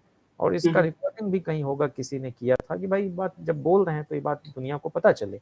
तो उन्होंने कहा कि नहीं, हमने तय कर लिया, लेकिन सवाल है कि तुम लोगों को भी सड़क पर आना होगा और इसको एक्सपोज करना होगा। ये तो इसके लिए मैंडेट नहीं था, ये तो लोगों ने जबरदस्त कमाल दिखाया कि मोदी का पूरा का पूरा जो एक बाहर की बनाई हुई हवा थी पीआर कंपनी के द्वारा, उसको हुँ, बिहार सरकार ने खारिज कर दिया। हुँ, तो हम जाएँगे, और वो गए, और उनकी तबीयत भी जो खराब हुई, वो बारिश में भीगते-भीगते भी भाषण करते थे। हुँ, अलग-अलग यात्रा, और आरजेडी का भी पूरा समर्थन उसमें, और हर जगह कहते थे कि नौजवानों को हम राजनीति में लाएँगे। हुँ, तो एक बड़ा ही ज़बरदस्त उनको समर्थन मिला, और वहीं से नीतीश जी की जो छवि वगैरह भी जो एक बनी हुई थी, वो एक तरह से ध्वस्त हो गई उस हुँ, यात्रा, शरद जी की यात्रा के बाद। हुँ, और मुझे अपने राजनैतिक जीवन में नीतीश जी नैतिकता के सर्वोच्च शिखर पर दिखाई पड़े, लंबे समय बाद। हुँ, और हम उनको कहते भी थे कि सर, आप 99 से लेकर आप जोड़ लीजिए 2017 तक, ये जो 17 वर्ष का आपका जो भी उधर रहना हुआ, वो सब लोगों के मानस से विस्मृत हो जाएगा। और अभी जो आपने ये निर्णय लिया है कि ये जाना जेडीयू का ठीक नहीं हुआ, उसके आप एक तरह से संस्थापक रहे हैं, इसको इतिहास भुलाएगा नहीं। और हमारा उनके साथ ये करार था, चूँकि वो सीट कट में भी हम लोगों के आंदोलन में आ जाते थे। आप जेएनयू से ही हैं, जिस ट्रिपल एस के मंडल के दौरान आशुतोष वगैरह ने उनका ज़बरदस्त विरोध किया था। लेकिन उन्होंने कहा हम भाषण करके जाएँगे, और वो करके गए। आज भी दिल्ली पुलिस के पास वो पूरी 1 घंटे की रिकॉर्डिंग होगी, जो अस्त-व्यस्तता वहाँ पर थी उस ऑडिटोरियम में। और उसी ऑडिटोरियम में वो 2016 में बुलाए जाते हैं, जिसमें अंबुमणि रामदास आता है, लेकिन रामदास जी का विरोध किया, जो तमिलनाडु का दलित एक्टिविस्ट का ग्रुप था, पापसा वगैरह ने। और फिर उसी में हमने बुलाया बीएन मंडल, जो लोहिया और लिमये के बाद 2-2 बार सोशलिस्ट पार्टी के राष्ट्रीय अध्यक्ष रहे, जिनके नाम पर मधेपुरा में एक यूनिवर्सिटी है। वो ज़्यादा वैचारिक आदमी थे। लोग बीपी बिंदल को जानते हैं, जनरल कमिश्नर भी रहे थे, लेकिन बिंदल बहुत बड़े आदमी थे इस मायने में। तो तो उनकी स्मृति में उनको बुलाया, लाइफ टाइम सोशल जस्टिस का जो अचीवमेंट अवार्ड था, वो उनको दिया, हम लोगों ने पेशकश की, उन्होंने स्वीकृति दी। और फिर वो एसएल नॉन में आके भाषण किए, फिर एड ब्लॉक पर आकर भाषण किए 17 में ही, अप्रैल में। तो इस वजह से हम लोगों का उनसे एक जुड़ाव रहा, और हम समझते हैं कि इतने बड़े पाए के नेता में जो सहजता हमने देखी, और जो मंडल आंदोलन को लेकर उनके अंदर एक भावनात्मक जुड़ाव देखा, तो जिस रोज़ ईडब्ल्यूएस लागू हुआ बल्कि, उस रोज़ मैं उनसे बात करने जब गया, उनकी बायोग्राफ़ी वगैरह के लिए मैं काम कर रहा था, तो वो इतने अपसेट मुझे कभी नहीं दिखाई पड़े, और उन्होंने कहा कि अब तो कुछ बचा नहीं, आज मैं बात करने की मनःस्थिति में नहीं हूँ। तो उनका कमिटमेंट सोशल जस्टिस के प्रति, मार्जिनलाइज्ड सेक्शन के प्रति, और इन टोटैलिटी देखेंगे तो कॉन्स्टिट्यूशनल मोरालिटी के प्रति, डेमोक्रेटिक वैल्यूज़ के प्रति मुझे बहुत प्रभावित करता था। और हमने यह भी देखा कि पैसे वगैरह का जो एक बड़ा ही घिनौना खेल राजनीति में आज चल रहा है, इसको लेकर बहुत प्रभावित उनको नहीं देखा। मान लीजिए कोई बहुत बड़ा उद्यमी है, बहुत बड़ा उद्योगपति, जैसे किंग महिंद्रा के बारे में आप जान रहे हैं। उनको तो पार्लियामेंट में उन्होंने मज़ाक-मज़ाक में सुना दिया कि माने एक जी, देखो, एक तरह अलग भाँति-भाँति के लोग बैठे हुए हैं। हुँ, अब ये महिंद्रा है, ये परमानेंट यहाँ बैठा रहता है, ये कभी हटता नहीं है, और हम लोग जीवन भर दौड़ते रहते हैं, तब कहीं जाके पार्लियामेंट में आ पाते हैं। हमने उसी से मैंने तुगलक रोड में देखा कि जब उनके पीए ने जाकर सूचना दी कि जयंत आया हुआ है, तो उन्होंने कहा पहले जयंत जिज्ञासु को, मुझे जिज्ञासु ही बुलाते थे, जयंत नहीं बुलाते थे। और महिंद्रा इंतज़ार करते रहे, जबकि हम एक साधारण पृष्ठभूमि के आदमी, ना हमारा कोई पॉलिटिकल बैकग्राउंड, ना कुछ हमने शरद जी के लिए ऐसा कुछ किया, जबकि जब तक वो एनडीए में थे, मैं कभी गया ही नहीं उनके पास मिलने। 17 में अगर उन्होंने ये स्टैंड नहीं लिया होता, तो हमारा शरद जी के प्रति एक आदर का भाव था मंडल आंदोलन में उनके योगदान को लेकर, कृतज्ञता का भाव, लेकिन इस तरह से निजी राब्ता हमारा नहीं बन पाता। और उनके साथ वही एक करार कह लें कि उन्होंने जो कहा कि हम तो कुर्बानी देने को तैयार हैं, लेकिन तुम सबको आगे आना होगा, और हमने उनसे कमिट किया उस समय। और उनको जेम्स फ्रैंकलिन क्लार्क का एक स्टेटमेंट हमने कोट किया है कि states politician thinks of the next election, but A statesman of the next generation. हम आपको एक स्टेट्समैन के रूप में देखते हैं, और उसी रूप में अंत तक देखना चाहते हैं। आप बाकी चीज़ों की चिंता आप नहीं करें, हम लोगों की अगुवाई आप करें, इसका आग्रह करने के लिए आए। और उन्होंने वो किया, वो उनकी मेंबरशिप चली गई, और उनका माने वो कहीं राजनीति में कहीं रहे नहीं, जबकि एक टर्म और वो रहते तो 5 दशक इस देश में हमको लगता है कि शायद ही कोई उदाहरण होगा जो 50 साल तक पार्लियामेंट में रहा हो एक्टिवली। हुँ, हुँ। तो हुँ, हुँ। शरद जी का जो ये योगदान है, और मैं समझता हूँ कि जो कहते हैं ना कि न्यूनतम लिया, अधिकतम दिया और सर्वश्रेष्ठतम दिया, हुँ, नैतिकता के साथ, कोई दाग नहीं। दास कबीर जतन से ओढ़ी, ज्यों की तर त्यों धर दीनी चदरिया का जो उनका दर्शन था कबीर से प्रभावित। वो कहते भी थे कि मार्क्स ने पोथा लिख दिया, लेकिन कबीर तो कहते थे कि साईं इतना जी दीजिए जामे कुटुम्ब समाए, मैं भी हुँ, भूखा ना रहूं साधु न भूखा जाए। तो शरद जी हुँ, के अंदर में कोई संचय संग्रह की प्रवृत्ति नहीं देखी। और निजी तौर पर मैं जानता हूँ कि उनके इलाज के दौरान जो एक छोटा सा सबको जो मिलता था उधर द्वारिका, तो घर वगैरह पुराने एमपी वगैरह का लगभग सबका होगा, उस छोटे से घर को भी उनको बेचना पड़ा। वो तो अनकॉन्शियस स्टेट में थे, वेंटिलेटर पर थे, लेकिन इतने जुझारू फाइटिंग स्पिरिट के आदमी थे कि वेंटिलेटर पर 2.5 महीने जद्दोजहद करने के बाद वापस मौत को हरा के चले आए। तो ये तो अचानक से कार्डियक शॉक हुआ। वो कोई किडनी का जो प्रॉब्लम था उस वजह से नहीं हुई है उनकी डेथ। तो उस स्थिति में भी जो कि तुरंत आदमी है, लेकिन वो हॉस्पिटल तक वो फिर जाते हैं और सर्वाइव करते हैं। तो वो जी, जो उनके अंदर एक जयप्रकाश जी का जो संपूर्ण क्रांति का आह्वान और लोहिया की सप्त क्रांति, इन्हीं सब वैचारिक यात्रा में वो रहते थे हमेशा। और जी, कोई शरीर और पैर की हड्डी नहीं थी जो टूटी ना हो। तो इसलिए उनके प्रति हम लोगों के मन में एकाग्र, हम बोलते भी थे उनको कि सर आप इतने बड़े कद के नेता, देवीलाल जी के इतने करीबी, आपको कौन-सा मंत्रालय मिला? ये कपड़ा मंत्रालय, ये फूड प्रोसेसिंग इंडस्ट्रीज़, कभी लेबर, कभी टेक्सटाइल, कभी सिविल एविएशन, कभी फूड कंज्यूमर अफेयर्स, ये सब मंत्रालय को लोग कहता है कि बहुत छोटा। तो उन्होंने एक बड़ी हँसते हुए बात कही कि ऐसा है कि prime minister is first among the equals. और कैबिनेट की मीटिंग में कोई बात पास होती है, अगर मैं कैबिनेट का मेंबर हूँ, मंत्रालय कोई भी रहे क्या फ़र्क पड़ता है? बिना मंत्रालय, बिना विभाग का भी मंत्री रहूँगा, तो उस मीटिंग में बैठूँगा ना जी। तो हम कोई बार्गेनर नहीं थे, हम कोई डीलर नहीं थे कि ये मंत्रालय दोगे तो रहूँगा, नहीं तो भाग जाऊँगा। तो इसलिए छोटा मंत्रालय भी किसी के पास जी। हो तो कैसे बड़ा काम किया जा सकता है। इसके उदाहरण शरद जी हैं। मैं तो उनके लाइफ को तो सेलिब्रेट करना चाहता हूँ कि ऐसी ज़िंदगी बहुत कम लोगों को मैसर हुई। बिल्कुल, शरद बिल्कुल, काल जो राजनीति का हम कह सकते हैं। और एक आखिर में अगर आप इजाज़त दें तो बिल्कुल। 9 अकबर रोड पर वो रहते थे। और हुँ, उस दौर में उन्होंने अपने साथियों को कई चिट्ठी लिखी। एक तो पूरे देश में, एक तो 19 अक्टूबर को, तब सरकार वीपी सिंह जी की थी ही। वो आह्वान करते हैं। और देखिए संगठन में युवा जनता के राष्ट्रीय अध्यक्ष वो रहे। और चंद्रशेखर जी के नहीं चाहने के बावजूद वो थे। और बिहार में नीतीश जी से भी पहले जयप्रकाश जी को उन्होंने वहाँ का प्रदेश अध्यक्ष बनाया। इसलिए नौजवानों को संगठित करने के काम में उनको ज़्यादा आनंद आता था।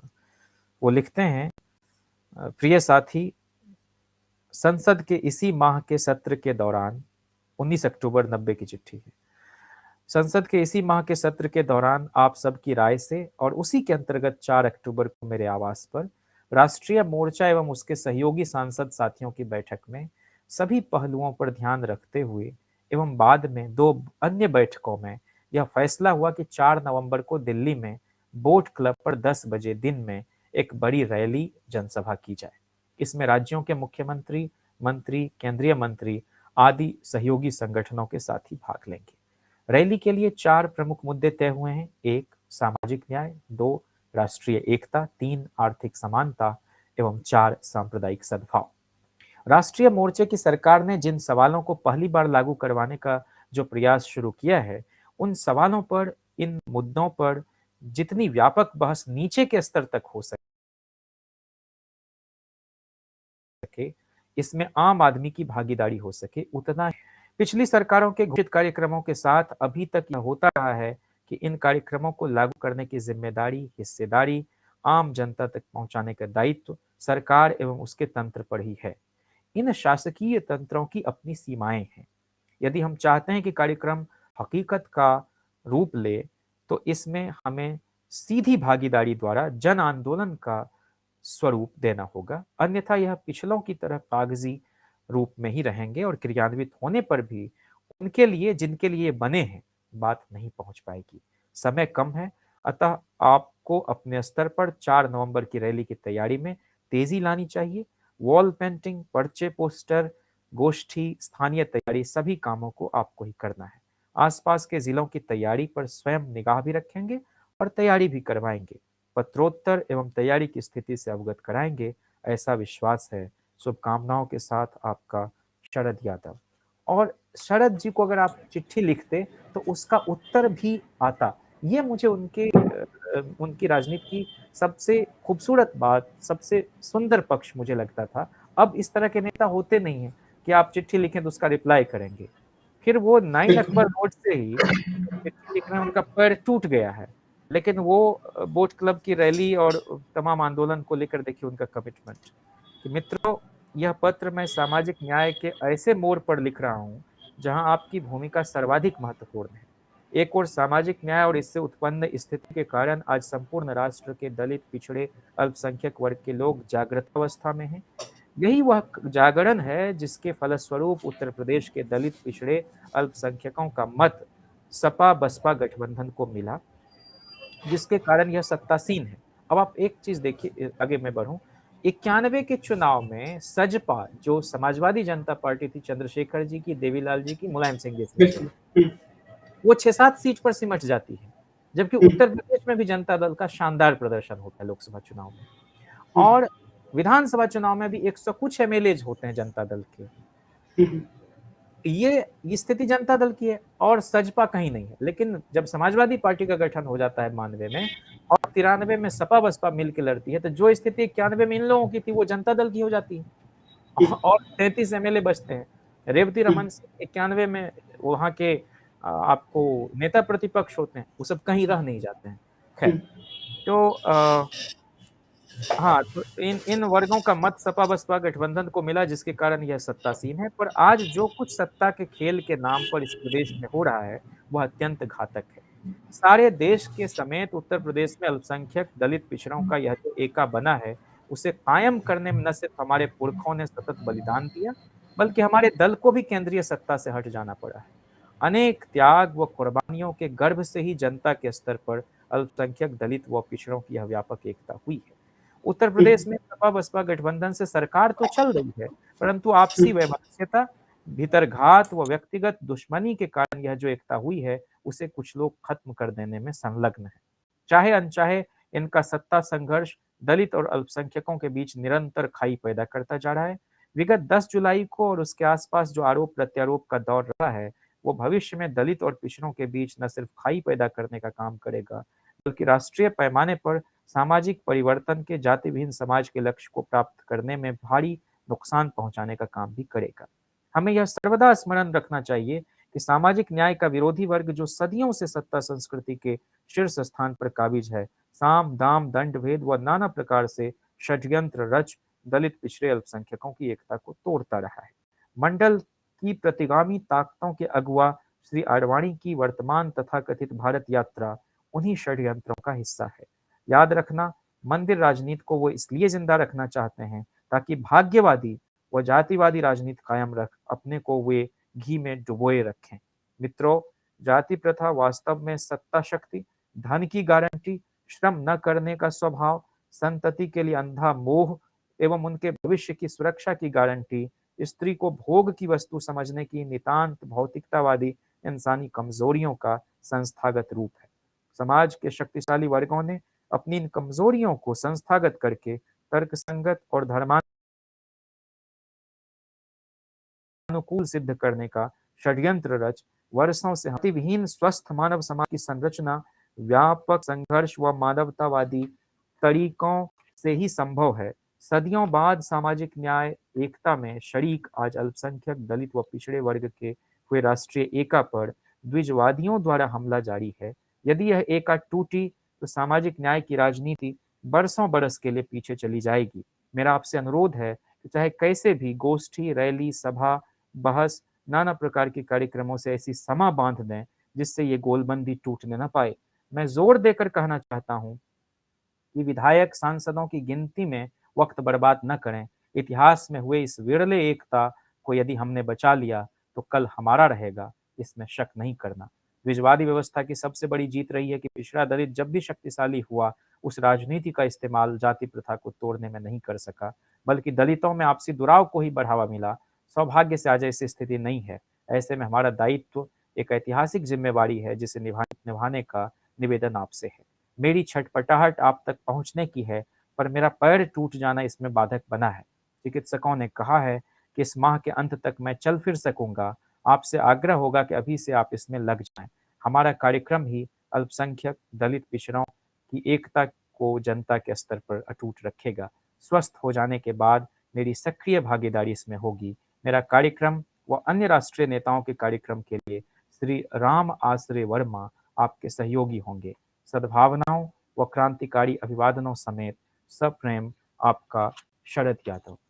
तो ये जो मुझे जी, लगता है कि आप जनता दल के हैं, आपकी पार्टी का बुरा प्रदर्शन हुआ है, लेकिन समाजवादी पार्टी और बसपा की सरकार चल रही है और उसके नेताओं के बीच अगर कोई अगली शेप कोई घटना दे, तो उससे समाज में जो एकता पैदा हुई उसको एक एक एक आघात लगेगा। इसकी चिंता कर रहे हैं एक दूसरे आदमी के दल के नेता।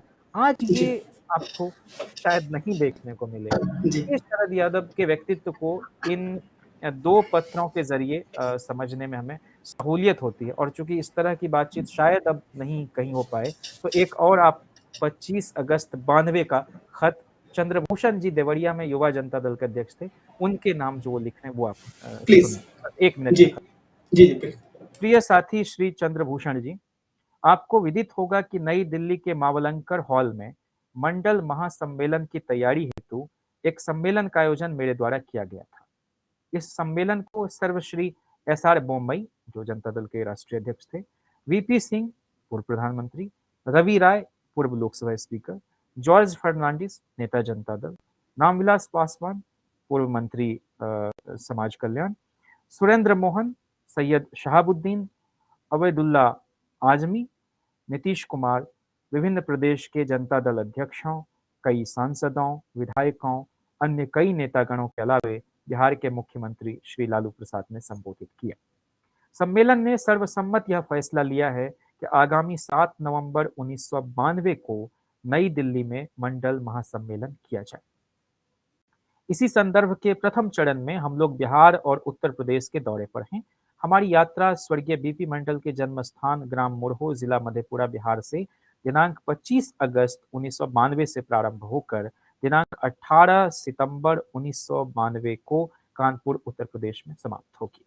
हमारी यह हार्दिक इच्छा थी कि मैं आपसे इस संदर्भ में मिलता तथा व्यक्तिगत स्तर पर बातें करता। मेरी कोशिश होगी कि यात्रा के दौर में मैं आपसे मिलूं। मित्रों, आप जानते हैं कि मंडल कमीशन की अनुशंसाएं वर्तमान केंद्र की सरकार लागू नहीं करना चाहती। मतलब ये कोर्ट में चला गया था। अ, सरकार ने तो फैसला ले लिया वीपी सिंह जी की सरकार ने, लेकिन उसको चैलेंज किया गया उच्चतम अदालत में।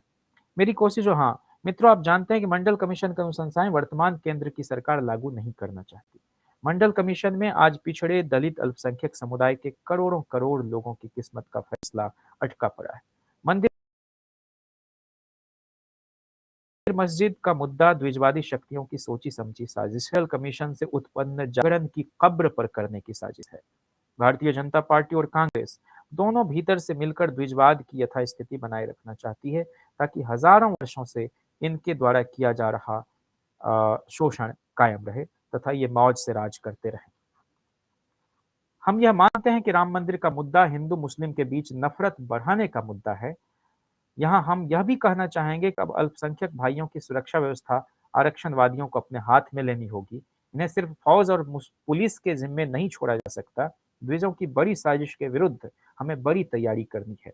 आगामी 7 नवंबर को नई दिल्ली में आहूत मंडल महासम्मेलन मंडल कमीशन की सिफारिशों को जस का तस लागू कराने हेतु पहला सम्मेलन है। इसकी सफलता ही मंडल कमीशन की सफलता के मार्ग को प्रशस्त करेगी। आपसे आग्रह है कि इसमें लाखों की संख्या में पिछड़े दलित अल्पसंख्यक शामिल हों। इस हेतु लग जाने की कृपा करें। क्रांतिकारी अभिवादनों समेत आपका शरद यादव। मैं एक बात ज़रूर कहूँगा जयंत जी कि आपसे बातचीत करते हुए ऐसा लगा कि एक उपन्यास के रूप में हम शरद जी के जीवन के तमाम पहलुओं को समझ रहे हैं और जिन प्रश्नों का जवाब कई बार एक सोशल साइंटिस्ट तरीके से लोग देने की कोशिश करते हैं, आपने बहुत छोटे-छोटे घटनाओं को लिया और उन घटनाओं को बताया और मुझे लगता है कि जो भी व्यक्ति इस पूरे कार्यक्रम को देखेगा, उसे शरद यादव जी के जीवन, उनके कार्यों और उनके विचार को समझने में बड़ी मदद मिलेगी।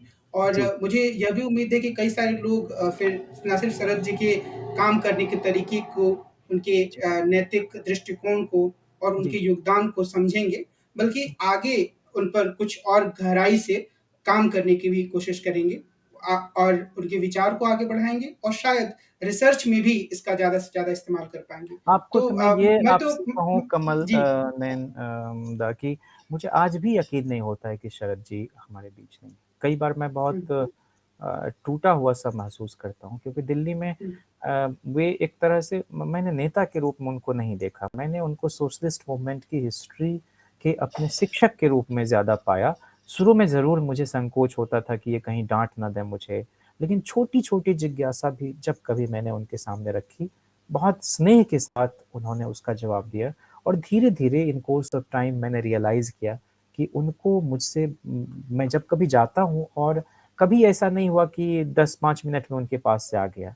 इत्मीनान से आधे घंटे, 40 मिनट, घंटे, डेढ़ घंटे, 2 घंटे तक भी उनके साथ साथ बैठने का एक एक सौभाग्य रहा मेरा और उनसे बहुत कुछ मुझे माने कई अनसुनी बातें भी जानने को मिली। और सबसे ज़्यादा महत्वपूर्ण तो ये कि अगर पब्लिक लाइफ में आप हैं, तो आपके अंदर कंपैशन ज़रूर होना चाहिए। तो जो करुणा मैं उनमें देखता था और वो कहने के और ये भी जो बाहर एक इमेज है ना कि अपर कास्ट के विरोध वगैरह, मैंने उनके अंदर कभी उस तरह का कोई नफ़रत, विद्वेष इस तरह का भाव नहीं देखा। वो बार-बार कहते थे कि मैं एक पॉलिसी चाहता था कि इस देश में हो, जिसके ज़रिए ये लोग आने लगें सिस्टम में। और अगर आने लगेंगे, पढ़ने-लिखने लगेंगे, तो यह देश ही अल्टीमेटली मज़बूत होगा। और अगर और दूसरा कि जाति व्यवस्था को हम बनाए रखने के पक्षधर नहीं हैं, कि ओबीसी तबका है जिसको रिज़र्वेशन मिलता रहे और ये अनंत काल तक चलता रहे। वो कहते थे कि ये जाति व्यवस्था अगर पूरी तरह से अप्रासंगिक हो जाए, तो इससे खूबसूरत बात कुछ नहीं होगी।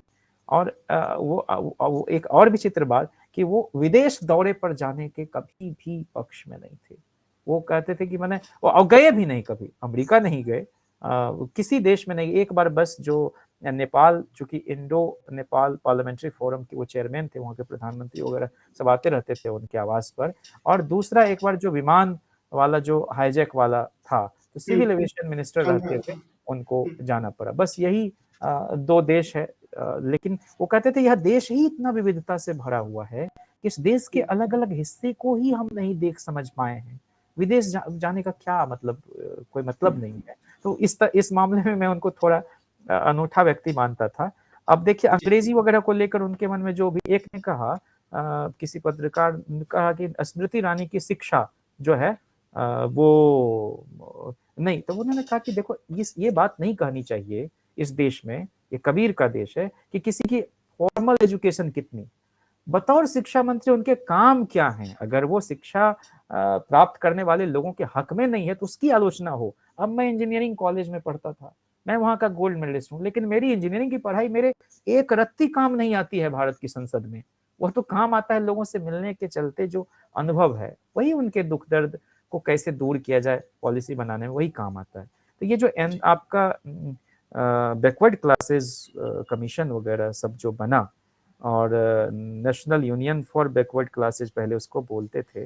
इन्होंने अंग्रेजी में एक चिट्ठी लिखी श्री बालासुब्रमण्यम को। वो बहुत कम समय लगेगा उसको आप सुन लीजिए वो क्या लिख रहे हैं। हाँ, जी। Dear Shri Balasubramaniam ji, NUBC was founded on 22nd March 1979. It was registered with the Register of Societies, Delhi Administration on 11th of November 1982. It is clear from aims and object of the organization that it is committed for upliftment of Dalits, backwards, minorities, and other weaker sections. Members and office bearers are working in the field to free the weaker sections from bondage and exploitation. Besides, this is our besides this, our members are working for social and economic upliftment of the weaker section of society. Members are committed to eradicate the scourge of untouchability. For the aims and objects, we have organized a number of seminars, meetings, social gatherings, and joint feasts. This organization is doing all these programs for the sake of social justice. We are enclosing a report of the fourth conference of the Union, 24 to 25 May 90, which shows our achievements on this account. Report is enclosed herewith for your perusal. This organization wants to organize CRESS program to remove illiteracy from amongst the weaker section, but without the help of the government, it is not possible to organize such program on large scale. Mandal Commission report was implemented by the government when this organization had launched sustained movement for it. It is therefore requested that the NUBC may be recognized formally by the Government of India. The organization has already applied for government recognition with their letter number NUBC by 5 by 96, dated 21st of November 1996. This letter in Hindi is attached herewith for your ready reference. An early action in the matter is request. With kind regards, yours sincerely, Sharad Yadav. कोई भी जाता था कि भाई हमको ये काम है तो उस पर तुरंत पहुंचते थे। अब मजाक भी खूब करते थे, जैसे कहा कि आप तो मधेपुरा जाते नहीं हैं और आप वहां से चाहते हैं कि आपको लोग हराए नहीं। तो बोले कि इंदिरा गांधी रायबरेली हर सप्ताह जाती थी क्या? तो उनका जो ये ह्यूमर था, तो ये भी। और जब वो राजीव जी के खिलाफ चुनाव लड़ने गए तो एक बात बोलते थे कि मैं उन लोगों की नुमाइंदगी करने आया हूं जिनकी माँ इस देश की प्रधानमंत्री नहीं। तो ये रेटरिक जो आज हम देखते हैं, रेटरिक का भी एक क्लाइमेक्स उनकी तकरीरों में मैं देखता था, कभी उबता नहीं था कोई। और इसलिए वो एक मनुष्य के रूप में मुझे ज्यादा प्रभावित करते रहते थे। और जब यहाँ जेएनयू पर भी अटैक हुआ बाहर से, जो कुछ आके साबरमती वगैरह पर तोड़ फोड़ 2020 में, तो 12 बजे के आसपास उनका फोन आता है कि तुम्हारे साथी सब सुरक्षित है ना। ये वही आदमी कर सकता है जो स्टूडेंट पॉलिटिक्स के जरिए मेन स्ट्रीम पॉलिटिक्स में आया हो। और जीते जी उन्होंने अपने बच्चों को कभी भी राजनीति में नहीं लाया। और जब उनको वो कहते थे कि जब तक मैं खुद लड़ भी सकता हूँ, इन लोगों की दिलचस्पी होगी तो अपना लड़ेगा भिड़ेगा, जब आना होगा आएगा। तो 2015 में भी चाहते तो बेटी को तो लड़ा ही सकते थे, उनकी उम्र थी। तो जिस आदमी ने हजारों लोगों को अपने हाथ से टिकट बांटा, पार्लियामेंट्री बोर्ड के भी जनता दल में चेयरमैन रहे, लंबे समय तक जनता दल के अध्यक्ष रहे, जनता दल यूनाइटेड के अध्यक्ष रहे, युवा जनता के राष्ट्रीय अध्यक्ष रहे, लोक दल के राष्ट्रीय महासचिव रहे, जनता दल के संसदीय दल के नेता रहे। तो कभी हमेशा बड़े फलक की राजनीति उन्होंने की। और वह आदमी अपनी बेटी के चुनाव में, जो कि उनकी बेटी सुभाषिनी जी, वो जो ज्वाइन भी किया है कांग्रेस, तो शरद जी अनकॉन्शियस स्टेट में थे, उनको लाया जो थे अहमद पटेल साहब, उन्होंने पार्टी ज्वाइन करवाई उनको। तो वह आदमी अपने बच्चों के प्रचार में कभी नहीं गए। और अभी तो जब उनके बेटे आरजेडी ज्वाइन किए, जब जनता दल का उनकी छोटी सी पार्टी थी लोकतांत्रिक जनता दल, जेडीयू से अलग होने के बाद, और उसका राष्ट्रीय जनता दल में विलय हो रहा था 20 मार्च को। तो मुझे ध्यान है 18 मार्च को मैं लखनऊ में था, वो यूपी असेंबली इलेक्शन में प्रचार में गया था। उनका फोन आता है और मैं तो जाने वाला था बिहार, फिर कि नहीं जिज्ञासु तुमको आना है, पता होगा विलय कर रहे हैं पार्टी का। तो कभी छोटे से छोटे कार्यकर्ताओं से सीधे संवाद और समन्वय स्थापित करते थे। यही जो मंडल पर जो उनका भाषण पार्लियामेंट के अंदर है, वीपी सिंह जी की सरकार जब जा रही है उस पर जब वो बोल रहे हैं, और जरा भी रोना धोना नहीं बल्कि सेलिब्रेट कर रहे हैं अपने डिसीजन को। और वीपी सिंह जी के लिए यही बुद्ध विहार जो है, यहाँ रामविलास जी और ये लोग भाषण करने आए हैं। मैंने उस भाषण को हमने ऐसे ही कुछ एमएलए हमारी पार्टी के बैठे हुए थे बिहार निवास में, और उनका जिक्र हुआ तो हमने कहा कि रुकिए मैं आपको सुनाता हूँ उन्होंने कहा क्या। साउंड रिकॉर्डिंग थी, उसको शंभू सिंह जी ने चला दिया नेशनल दस्तक पर, बाद में उनको भेजा। तो उसको जब सुना उन्होंने, तो फिर हम पूर्वांचल ढाबे पर बैठे हुए हैं, 10-11 बजे रात में उनका फ़ोन आता है सुहासिनी जी को करने के, लगा उसको फ़ोन जिज्ञासु को, और बहुत ही ओवरवेल्म ढंग से कि जिज्ञासु आपने जो मेरा भाषण पढ़ा है बहुत सुंदर, और लोगों को तक इस बात को पहुँचवाइए। और फिर मुझे याद है रोस्टर आंदोलन में डीयू के बाहर जो सामाजिक न्याय युवा सम्मेलन हम लोगों ने किया था, लक्ष्मण जी वगैरह, कई हर यूनिवर्सिटी के लोग थे, धर्मेंद्र जी आए थे, जिग्नेश मेवानी, अली अनवर जी, पंकज पुष्कर जी, हुँ, उसमें भी वो आए। कोई नंबर वगैरह नहीं देखते थे कि कितना बड़ा जमावड़ा है, अगर वो हौज़ है तो वो चले आते थे।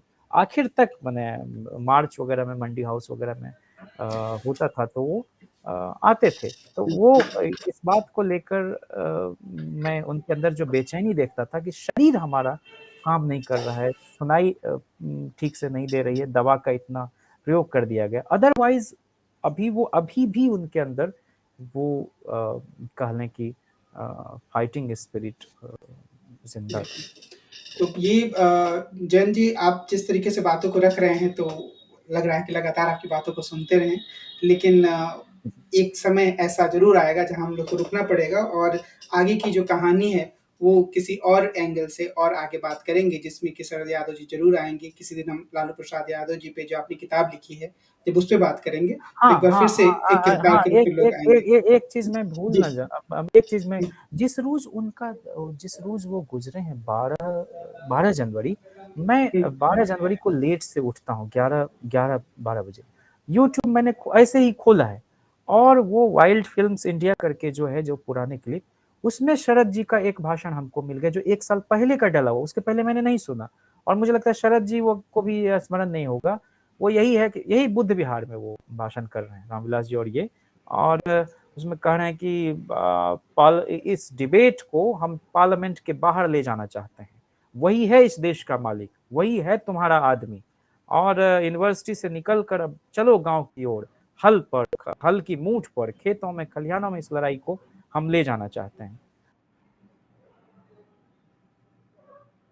और मैंने सुहासिनी जी को वो भाषण भेजा, लौट रही थी वहाँ से, और शाम होते-होते और ये रात में पता चलता है कि ये हो गया। तो वो कहीं न कहीं एक टेलीपैथी जो होती है, और लोगों ने बताया वहाँ कि उस रोज़ भी उन्होंने राजस्थान के एक आदमी के लिए चिट्ठी लिखी, जिस रोज़ शाम तक एकदम ठीक हैं। तो शरद जी से कई यादें हैं जुड़ी हुई। बचपन में मैं, जी, जब हमको लगता है 99 में 98 का चुनाव था, शत्रुघ्न सिंह जी थे, बलिया से एमपी हुए थे 96 में, जनता दल के साथ अलायंस था, वो आने वाले थे। मैं 5वीं में पढ़ता था, चला गया, और वो आए नहीं, लेकिन ये मेरे वतन के लोगों ये सब सुनाते रहे, एक लड़का को बुला के शत्रुघ्न बाबू, और वो हम लोग शाम तक इंतज़ार करते रहे। तो बाद में कहा कि मौसम खराब हो गई, वो नहीं आएँगे। ये बात शरद जी से हमने कही कि सर आपका इंतज़ार हम जो है 8-9 साल की तरुणावस्था में हमने आपका किया, दिन भर आप नहीं आ सके थे। और 99 में भले वो जनता दल यूनाइटेड में थे, अलायंस था, एनडीए में थे, लेकिन हम सुनने गए थे। रौन वो आए थे एमएस कॉलेज में, मेरा ननिहाल है। हाथ बढ़ाया हमने उनकी तरफ, तो एक एक सिक्योरिटी वाला जो है वो हाथ झटक दिया। तो वो सिक्योरिटी वाला, "ए हटो, हटो रे! इसको, ये बच्चा है, आने दो, आने दो।" तो उनसे बड़ा दूसरे तरह का राबता था, बहुत जी। आत्मीयत थी। मैं हमेशा चेरिश तो करूँगा इस बात को। जी। बहुत-बहुत धन्यवाद इन सभी यादों को साझा करने के लिए और बहुत ही विस्तार से शरद जी के जीवन और उनके विचारों के बारे में बताने के लिए। मैं विशेष धन्यवाद दूँगा जो आपने उनकी चिट्ठियाँ पढ़ी, जिससे उनके विचार और ज़्यादा साफ तौर पर हमारे सामने आते हैं कि कैसे वो अपनी जो लड़ाई है, उसको आम जन तक ले जाना चाहते थे, कैसे वो कार्यकर्ताओं का ख़्याल रखते थे और कैसे वो एक जो व्यापक एकता है पिछड़े तबकों की और दलितों की या अक़लियतों की या अन्य प्रगतिशील ताकतों की, उसको मजबूती से बनाए रखना चाहते थे। तो इन सब बातों के लिए जयंत जी आपका बहुत-बहुत धन्यवाद और उम्मीद है कि हम आगे भी आपसे बात करते रहेंगे। नमस्कार।